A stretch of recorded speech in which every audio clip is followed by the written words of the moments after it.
Mylène Farmer qui évidemment sort son nouvel album. Le succès est au rendez-vous.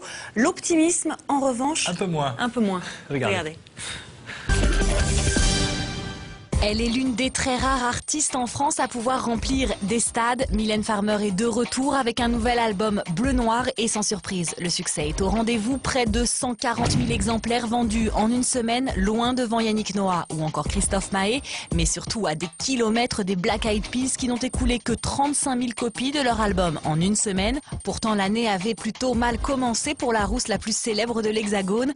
Rappelez-vous, le 2 mars 2010, elle se rend à l'Elysée pour un dîner avec Nicolas Sarkozy et son homologue russe Dmitri Medvedev. Seulement voilà, en montant les marches, elle s'en mêle les pieds dans son sac et finit à quatre pattes sur le perron devant les journalistes et la garde républicaine. Malgré tout, à 49 ans, Mylène Farmer reste l'une des stars préférées des Français. Ses fans attendent avec impatience chacune de ses rares interventions télévisées, une dizaine seulement depuis 2001. Mais le 12 décembre dernier, événement sur France 2, la chanteuse aux 30 millions de disques vendus accorde une interview exclusive à Laurent Delahousse.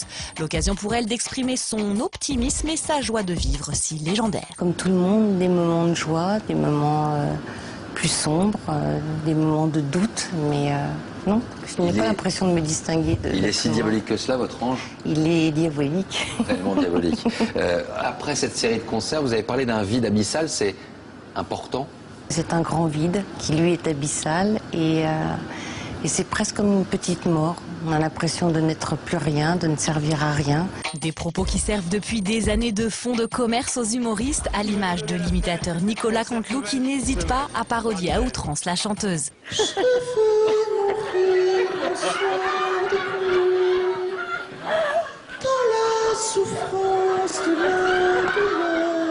Mais Mylène Farmer, c'est avant tout un look et un physique hors du commun.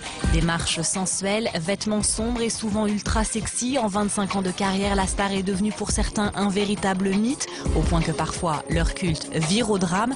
Sombre exemple, celui du 14 novembre 1991, lorsqu'un fan de Mylène Farmer, déçu de ne pas avoir reçu de réponse à ses lettres, se rend dans la maison de disques de la chanteuse dans l'espoir de la rencontrer.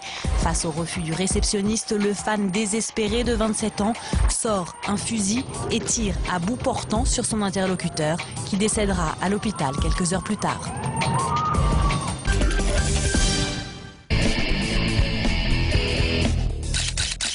Katy Perry est